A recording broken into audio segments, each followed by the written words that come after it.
spiritual tidak harus berupa perpindahan fisik, melainkan bisa juga berupa pengembaraan batin untuk merengkuh jawaban atas luka, takdir, dan juga teka-teki yang belum teruraikan.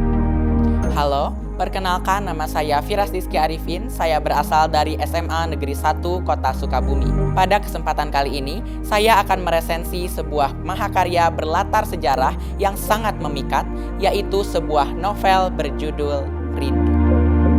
Novel Rindu ditulis oleh Terelie dan diterbitkan oleh Sabak Grip pada tahun 2022 dengan tebal buku sebanyak 523 halaman. Novel ini memiliki ISBN 9786239554552. Berbeda dengan cerita fiksi populer yang mempersempit makna kerinduan sebatas romantisme, buku ini menyelami kerinduan akan pengampunan dan juga berdamai dengan masa lalu. Berlatar pada tahun 1938 pada kapal uap Blitar Holland yang membawa ratusan jamaah haji Indonesia menuju Mekah.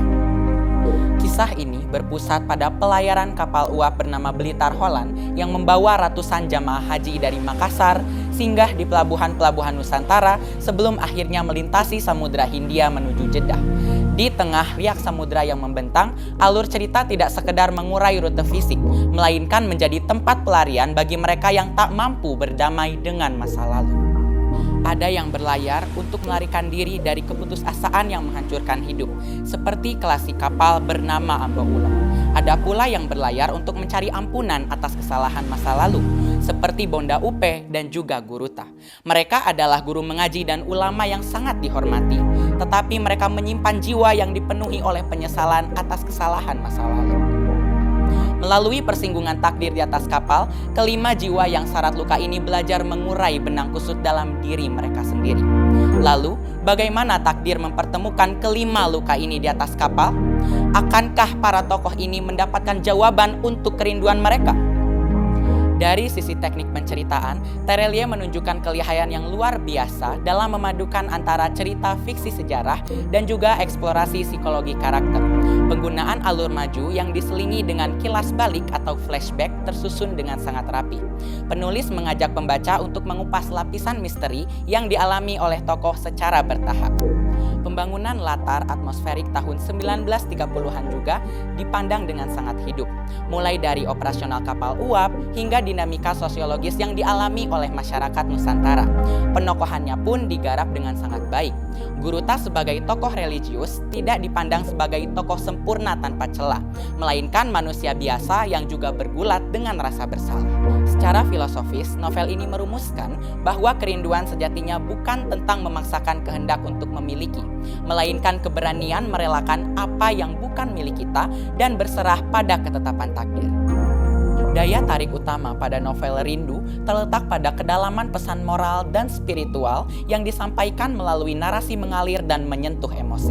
Bahasanya lugas namun penuh dengan metafora. Dialog antar tokoh, khususnya nasihat batin dari Guruta, memberikan ruang perenungan mendalam tentang hakikat memaafkan tanpa terkesan menggurui. Riset sejarahnya pun memberikan nilai tambah pengetahuan yang luar biasa.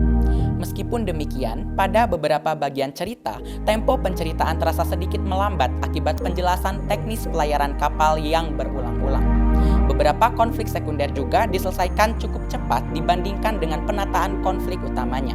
Namun, catatan ini sama sekali tidak mengurangi nilai estetika maupun kekuatan pesan humanis yang disampaikan.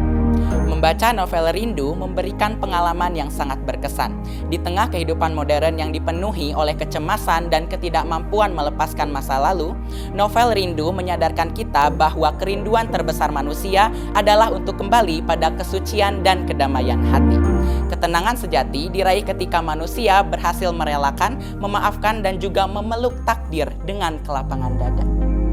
Secara keseluruhan, Rindu karya Terelie merupakan karya sastra bernilai tinggi yang sangat direkomendasikan bagi kita yang sedang belajar memahami arti penerimaan diri dan rasa ikhlas.